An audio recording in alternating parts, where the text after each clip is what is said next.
বলেছিলাম কোনো একজনকে 1 বছরের মধ্যে জেলে পাঠাবো। আজকে আইনসভায় দাঁড়িয়ে বলছি 1 বছর সময় লাগবে না। এলাকার সব থেকে বড় দুর্নীতিবাজটা কয়েক মাসের মধ্যেই জেলে যাবে। প্রথম লক্ষ্য হচ্ছে রাজারহাট নিউ টাউনের সিন্ডিকেট রাজ্য আর ক্রিমিনালদের শেষ করা।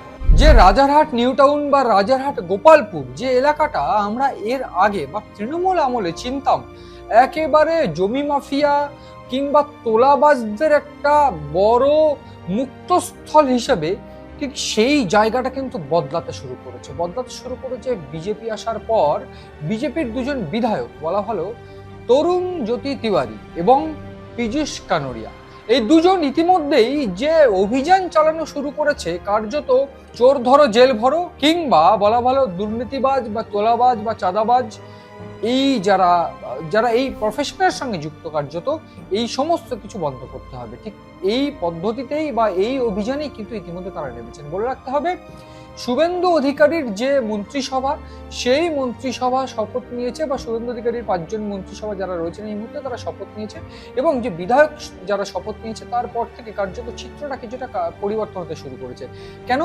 আমরা যদি দেখি সেক্ষেত্রে তরুণ জ্যোতি তিওয়ারি একজন আইনজীবী, এবং আমরা তাকেও দেখেছি বিভিন্ন ক্ষেত্রে বিভিন্ন জায়গায় কার্যত তিনি লড়াই করেছেন, বিভিন্ন মামলায় তিনি গুরুত্বপূর্ণ মামলায় তিনি লড়াই করেছেন, এবং কলকাতা হাইকোর্টে বিভিন্নভাবে জয় ছিনিয়ে এনেছেন এবং সাধারণ মানুষের যে অধিকার সেই অধিকার বুঝিয়ে দিয়েছেন। এইবার তিনি এমএলএ হয়েছেন, বিধায়ক হয়েছেন। বিধায়ক হবার পর তিনি কিন্তু কার্যত নিজের এলাকা পরিষ্কার রাখার জন্য বারবার করে বিভিন্ন আমরা দেখেছি যে আমরা ভিডিও দেখেছি যে তৃণমূল কর্মীরা তারা পালিয়ে যাচ্ছেন বা তাদের দোকান বিজেপিরা বন্ধ করে দিয়েছে, এইরকম একটা ঘটনা। সেইখানে গিয়ে তরুণ জ্যোতি তিওয়ারি আটকে দিয়েছে, বাধা দিয়েছে, এবং কোনো মানুষের যাতে কোনো সমস্যা না হয় সেটা দেখা হয়েছে। এবং তার পাশাপাশি যারা তোলাবাজ, যদি বলে রাখতে চাইবো সেক্ষেত্রে দেবরাজ চক্রবর্তী অভিষেক বন্দ্যোপাধ্যায়ের অত্যন্ত ঘনিষ্ঠ।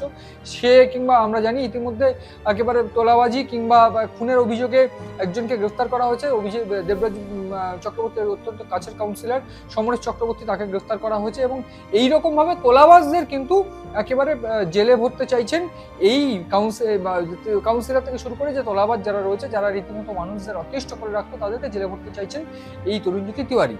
অন্যদিকে পীযূষ কানোরিয়া, এই পীযূষ কানোরিয়া নিউ টাউন চত্বরটা কিন্তু কার্যত একেবারে সাজিয়ে ফেলতে চাইছেন। কিভাবে? আমরা গতকালই দেখেছি বিভিন্নভাবে তিনি পুকুর ভরাট থেকে শুরু করে কার্যত বিভিন্ন জায়গায় যেখানে অনিয়ম হয়েছে, বেনিয়ম দেখেছে, সেইখানে গিয়ে প্রতিবাদ করেছেন, এবং তিনি একেবারে সরাসরি ভাষায় একেবারে দাবাং স্টাইলে হুঙ্কার দিয়ে দিয়েছেন কোনোভাবে এই অনৈতিক কাজ কিন্তু হবে না। এবং তার পাশাপাশি পরিষ্কার করে পীযূষ কানোরিয়া বলে দিয়েছে যে কাউকে চাঁদাবাজি, মানে কোনো চাঁদাবাজি চলবে না, কোনো সিন্ডিকেট চলবে না, কাউকে কোনো 1 পয়সা চাঁদা দেবেন না। সেক্ষেত্রে অটো ইউনিয়ন, টোটো ইউনিয়ন, যে কোনো রকম ভাবে সিন্ডিকেট, সেই সিন্ডিকেট ভেঙে দেওয়ার নির্দেশ তিনি দিয়েছেন। ফলে সব মিলিয়ে দাঁড়িয়ে এই পীযূষ কানোরিয়া এবং তরুণ জ্যোতি তিওয়ারি, এই দুজন ইতিমধ্যে বিধায়ক, এই দুজন বিধায়ক কিন্তু এই রাজারহাট নিউ টাউন গোপালপুর এই চত্বরটাকে একেবারে ফ্রেশ করতে চাইছেন, এবং তোলাবাজ, দুর্নীতিবাজ, চোর কিংবা যারা সিন্ডিকেট চালাতো তাদের হাত থেকে এই জায়গাটাকে কিন্তু বাঁচাতে চাইছেন তারা। এবং এখন দেখার যে তারা যে অভিযানে নেমেছেন, সেই চোর ধরো জেল বড়, দুর্নীতিবাজ ধরো জেল বড় বা চাঁদাবাজ, একেবারে সিন্ডিকেট রাজ বন্ধ করতে হবে, এই অভিযানে তারা কতটা সফল হয়। ইতিমধ্যে বলে রাখতে চাইবো